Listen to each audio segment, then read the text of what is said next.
This is my instant match reaction to the Liverpool 4, Tottenham Hotspur 0, Carabao Cup semi-final, second leg. And to use a phrase that I've used before famously, men against boys. Tottenham Hotspur did not show up. Tottenham Hotspur, be it because we don't have the players, we don't have the energy, or we're not coached as well as Liverpool are. I don't have the answer for you. I guess the reality is probably a mixture of all of those things. But we went there as if to just dreadfully hope that Liverpool weren't going to be up for it and we could just let them have the ball the entire game and not be brave in any way. Pussy out of the game, basically. And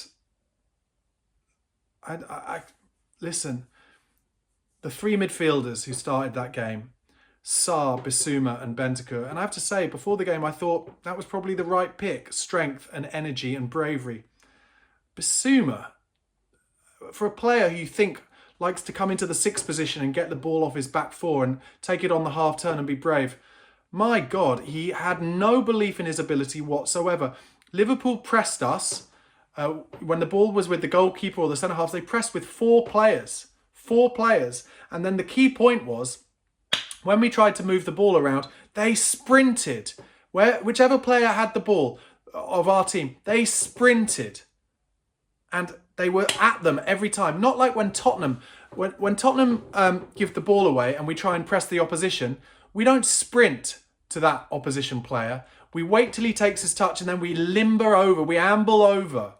And today, all Ange's chickens came home to roost. And I'm not solely blaming him, but once again, I do have to say, and I bring it up every time, but someone tell me that I'm completely wrong. Why have we got so many fucking injuries? Why are we playing a team like Liverpool, who've had hardly any injuries this season, and they don't get injured and they don't get recurrences of their injuries? Richarlison, again, injured tonight. Played 40 minutes. Gets a calf muscle. They're all playing in the red zone throughout the entire game and every single game. Perhaps Sarr there shaking Ange's hand and kind of smirking. Perhaps Sarr had one of the worst games I've ever seen from a Tottenham midfielder, honestly, certainly in the last few years. And he should have been taken off at half-time, and somehow Ange waited another kind of 10 minutes to take off both Bissouma and Sarr, and as a result, whereas we were only 1-0 down at half-time, they then get the second goal and it's game over. It's game over. I'll try and look for some positive. Danso, I thought, did all right.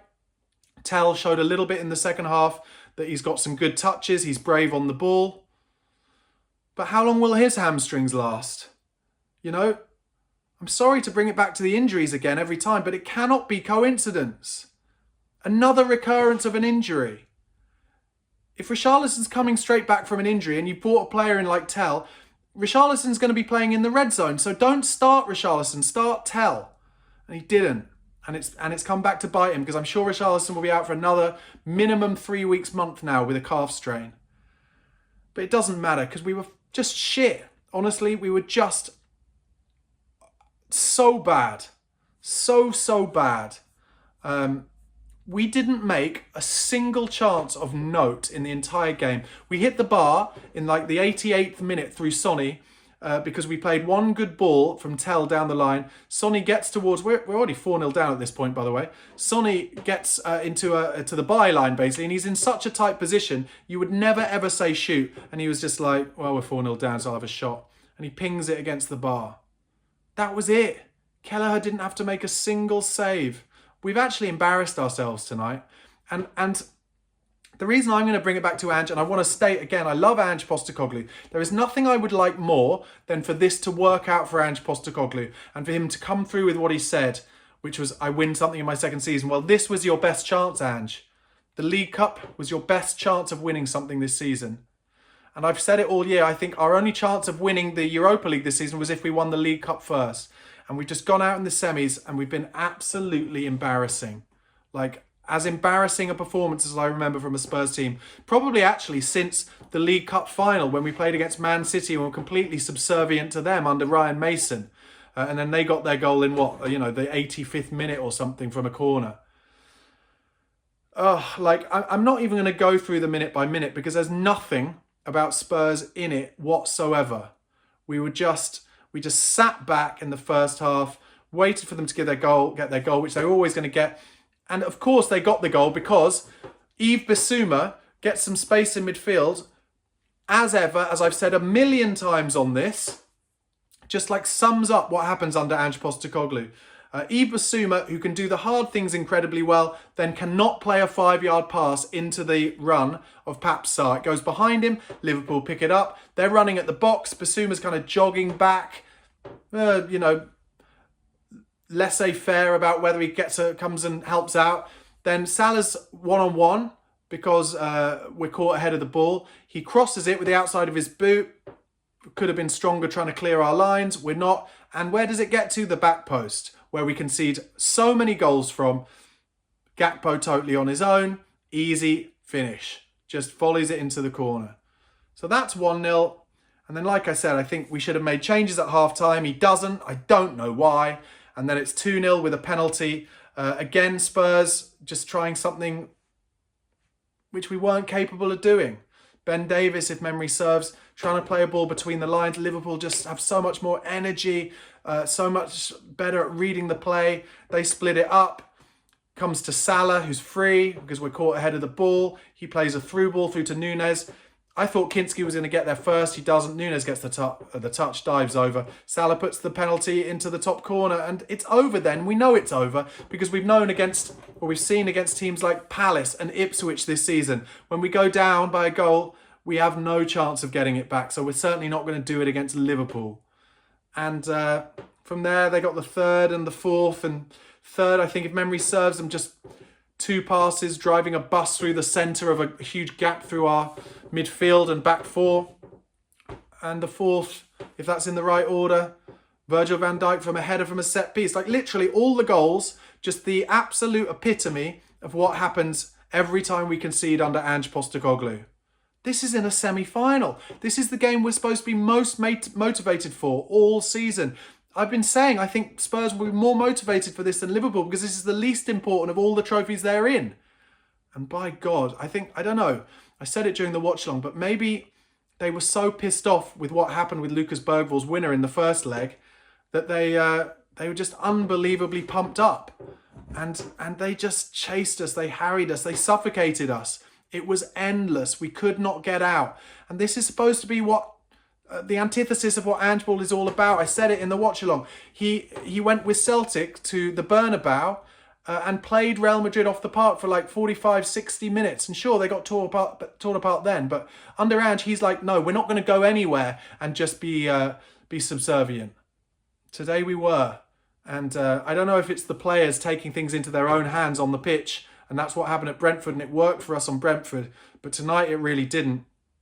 But also with the caveat that when they do try to play balls between the lines and try and be clever with it, against Liverpool, they could not handle the energy. They could not deal with any of it. And Liverpool just tore us apart. Just honestly, I've written a note at the end of my notes. The most one-sided game I've seen in so long. And honestly, it's hard to see where we go from here because we're going to go to Aston Villa devoid of confidence. Villa will put the high press on us again as well. They will watch this, Villa tonight. They have the whole week off and they'll be like, just get in their faces. Just challenge every single ball. You'll win every first and second ball. You'll have more energy than them. And we might go to Villa at the weekend and lose 3 or 4 as well. And then we're out of both cups. We're 14th in the league. Got the Europa League ahead. And answer me this in the comments. Do you think Ange Postecoglou keeps his job then? Do you think so? The only thing saving him, I think, what's happened to Amorim at Man United and how a change hasn't done anything. It's made it worse. And the fact that there are no options. Maybe only Terzic. It does look like Levy backed him with those signings at the end of the window. But also you could argue they're signings that any manager who's looking to try and play some kind of attacking system could take on as well. In Tell and obviously Danso, a pacey centre-back. I thought he did well tonight, Danso. I really do. Only one kind of thing you could maybe point at him. Could he have been braver, put his head into the mix for the first goal when it comes across the box? Maybe. But I think he did well. But I don't know. Maybe I'm angry at myself because I just thought they would be just first into every tackle, show some heart and show some want and press Liverpool up, but they didn't. They didn't have the energy. They didn't have anything. I guess I'll give some ratings. Kinski, he came and punched a few and claimed a couple, gave away a penalty, so I'll have to give him a 5. Spence on the left I thought was probably our best player. I'll give him a 7. Danso I'll give a 6.5. Ben Davis I'll give a 6. Archie Gray, not his best game. Not his best game. I'll give him a 5. Sarr, 3. Bentancur, 4.